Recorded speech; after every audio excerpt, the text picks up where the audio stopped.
Asking stupid questions. There's always that moment in a meeting when everyone pretends they know the leverage synergies your boss is talking about, and you're the only one brave enough to ask the obvious question. That's the moment when the room pauses, and everyone relaxes. Asking stupid questions forces ideas back to their foundations. It exposes assumptions before they harden into plans, timelines, and very expensive mistakes. Groups fail far more often from misunderstood basics than from complex details, and the person willing to interrupt momentum is usually the one preventing future chaos. One clarification now can spare hours of rework later. On a personal level, this habit accelerates learning. Curiosity beats embarrassment every time. People who ask foundational questions close gaps faster because they don't build knowledge on guesswork. Sure, timing matters, and questions that ignore available resources can frustrate others, but used well, stupid questions are rarely stupid. They're quality control for thinking, spoken before mistakes get the chance to multiply. Making weird noises in private. You're alone scrolling on your phone. Suddenly, you start loudly singing Golden, even though you can't hit the notes, and somehow, afterward, you feel better. That's not accidental. Making loud, weird noises in private is one of the fastest ways the body dumps tension. Vocalizing moves stress out of your head and into your chest, throat, and breath. It gives bottled up energy somewhere to go instead of letting it rattle around internally. Think of it as cracking a pressure valve before something starts leaking. There's real physiology behind it too. Deep sounds, humming, singing, even controlled yelling, stimulate the vagus nerve, which nudges the nervous system toward calm. Heart rate slows, muscles unclench. The body gets the message that the danger, real or imagined, has passed. Sure, walls are thin and roommates deserve peace. But when you're alone, those strange noises are the nervous system doing maintenance. A quick reset performed loudly, imperfectly, and surprisingly well. Taking long showers. At some point, your shower stops being about getting clean and turns into a one-person retreat. You're standing there, water running, solving life problems you didn't even know were queued up. Some showers also help you forget if you're crying or not. Long showers put your brain into a rare state where it finally stops being yanked around by tasks. The warmth relaxes your body, the repetition keeps your hands busy, and your mind slips into creative autopilot. Neuroscientists call this default mode network activity, the same mental state linked to daydreaming, insight, and sudden aha moments. That's why so many breakthroughs happen while staring at tile grout. There's chemistry involved too. Warm water lowers stress hormones and nudges dopamine upward, which makes ideas feel more playful and less intimidating. For people juggling constant decisions all day, the shower becomes a socially acceptable place to disappear and reboot. Yes, the water bill notices, but mentally, those long showers are doing real work. Sometimes the best thinking happens when you're supposedly doing nothing at all. Rewatching the same show. You just finished watching a marathon of Harry Potter movies.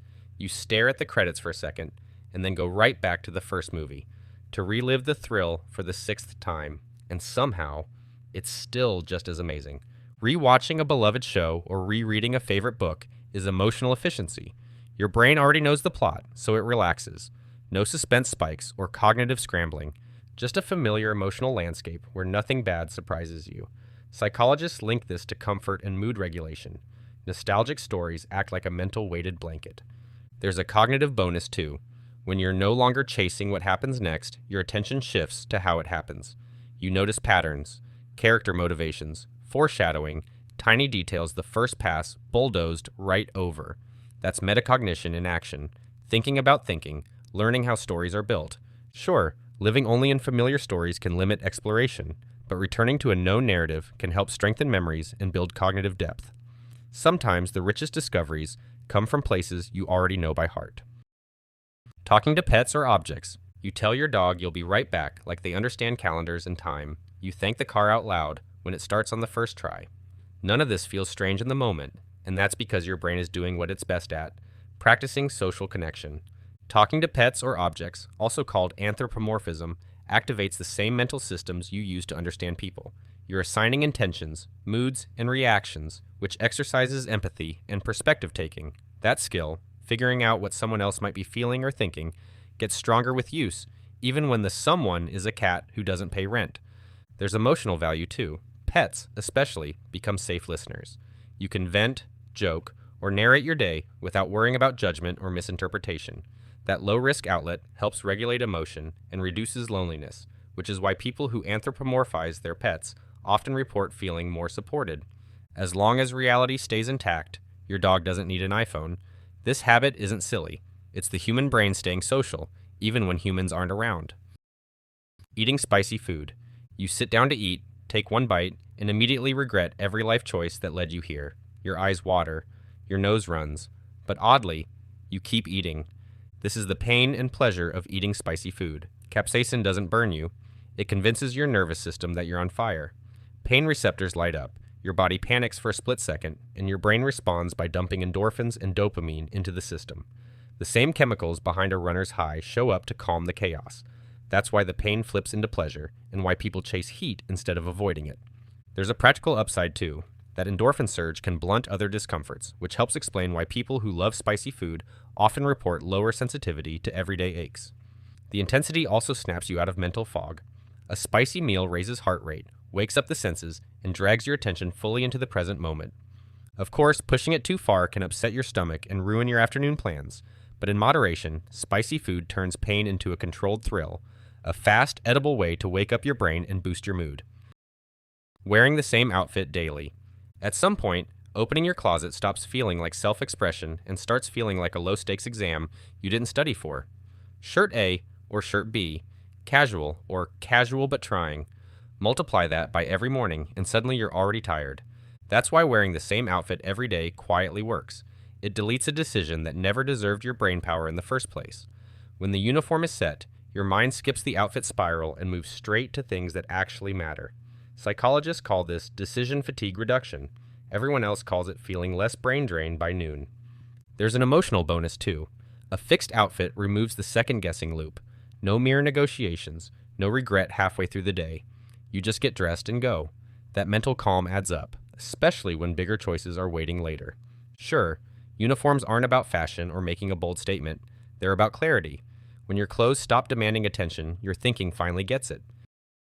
Favoring voice notes. You've been trying to write the perfect text for the past hour, triple-checking every word, so instead, you hit record and just talk. That preference makes sense. Voice notes carry tone, pacing, emphasis. The emotional metadata a text message will lose. A pause can soften a message. A laugh can signal warmth. Urgency sounds urgent without needing 5 exclamation points. Hearing someone's voice activates social connection in a way typed words rarely manage, which is why voice notes often feel more personal even when they're casual. They're also efficient. Complex ideas spill out naturally when spoken, without the mental gymnastics of turning thoughts into perfectly edited sentences. Voice notes land in a sweet spot, richer than text, less demanding than a phone call, and far less anxiety-inducing than ringing someone out of the blue. Of course, voice notes demand attention. They can't be skimmed in a meeting or searched later, but in the right context, they trade convenience for clarity, and connection usually wins that deal. Sniffing books or old clothes. You open an old book and, without really planning to, bring it a little closer to your face. Smell has a direct hotline to memory and emotion. Unlike sights or sounds, it skips the brain's usual processing cues and goes straight to the amygdala and hippocampus, the regions controlling emotions and memory. That's why one sniff can unlock scenes you haven't thought about in years. Mood, details, and emotion all arrive at once. This makes scent one of the fastest self-soothing tools humans have. Familiar smells lower stress, stabilize emotions, and create a sense of safety almost instantly. That's why people instinctively sniff old clothes, books, or blankets during moments of overwhelm. The brain recognizes the scent and quietly says, "We've survived before." There's a cognitive side too. Because smell accesses memory so efficiently, it can sharpen recall and emotional clarity faster than other senses. One inhale can retrieve entire chapters of experience. Of course, not every scent is friendly. Some memories bite back, but when the association is warm, sniffing something familiar is neurological time travel with a comfort setting. Fidgeting. Your foot starts bouncing during a meeting. Somewhere nearby, someone silently judges you. But that constant motion isn't your brain misbehaving. It's actually your brain working. Fidgeting is a built-in self-regulation tool. Small, repetitive movements give the nervous system just enough stimulation to stay anchored in the present moment. Without it, the mind often wanders inward, into boredom, intrusive thoughts, or mental static. The movement acts like a stabilizer, keeping attention from drifting off the runway. That's why many people fidget more when they're trying to concentrate, not when they're relaxed. There's also an energy release component. Stress, excitement, or cognitive overload builds pressure, and fidgeting quietly vents it. Instead of bottling that tension, the body leaks it out in harmless micro motions. Think of it as shaking excess charge off a wire so the signal stays clean. Of course, when these habits become compulsive or harmful, support matters, but everyday fidgeting shows regulation in motion, your nervous system fine-tuning itself in real time. Overusing emojis and exclamation marks. You just sent a text to your crush and noticed you ended every sentence with an exclamation mark. This is more than embarrassing. It's a little too much excitement and starting to edge into creepiness. But don't fret. That instinct to sound excited is doing real social work. Emojis and exclamation points act as tone translators in a medium that strip tone away. Without facial expressions or voice, the brain fills in gaps, often incorrectly. A smiley face or an extra exclamation mark steps in to say, "I promise I'm not a creep." There's also a connection boost. People subconsciously mirror emoji styles, and that matching makes interactions feel warmer and more cooperative. Texts with emotional cues land faster, feel clearer, and create a sense of responsiveness that plain text struggles to achieve. Of course, emojis can feel unprofessional, and too many can look chaotic in the wrong context. But in everyday communication, overusing emojis and exclamation points usually signals effort, friendliness, and emotional clarity. Think of it as digital body language, hands waving enthusiastically because the face isn't there to do it for you. Eating the same meal every day. At some point, you realize lunch has become a recurring character in your life. You use the same plate, same utensils, and eat the same baked chicken, broccoli, and pasta. Same quiet confidence that this meal will not surprise you emotionally or nutritionally. That sounds kind of nice. Eating the same meal every day clears mental clutter. Food decisions sneakily drain energy. What to eat, how healthy it is, whether it fits your caloric goals. When the answer is already decided, your brain gets to clock out early. That consistency makes it easier to hit nutrient targets without negotiating with yourself 3 times a day. For people juggling work, health goals, or decision-heavy lives, repetition becomes a form of relief. There's also a compliance advantage. Habits stick when they're boring. A familiar meal removes friction, which is why athletes, busy professionals, and anyone trying to stabilize their routines lean into sameness. Once nutrition stops being a daily puzzle, it becomes background support for everything else. The catch is variety. Bodies thrive on diversity, especially at the micronutrient level. Eating the same thing forever can quietly shortchange gut health and essential macronutrients if rotation never happens. Still, when done thoughtfully, repeating meals turns food into fuel instead of a daily debate. Sometimes simplicity is the healthiest ingredient. Rehearsing arguments in the shower. 1 minute you're washing off your sweat, the next you're delivering a flawless speech to your shampoo. Welcome to the shower debate arena. Rehearsing arguments in your head is the brain-running scenario planning on autopilot. With no distractions, your mind simulates difficult conversations the way a flight simulator trains pilots. Safely, privately, and with zero real-world fallout. You test wording, emotional reactions, timing, and outcomes before anything actually happens. That rehearsal sharpens judgment and reduces snap decisions when stakes are real. There's also a performance benefit. Mentally practicing language and emotional regulation primes the brain to stay composed later. When the real conversation happens, your nervous system recognizes the terrain, so you'll have fewer surprises and better delivery. The line gets crossed when rehearsal turns into endless replay, but in its healthy form, arguing in the shower is cognitive armor, quietly forged before you ever step into the room. Excessive note-taking.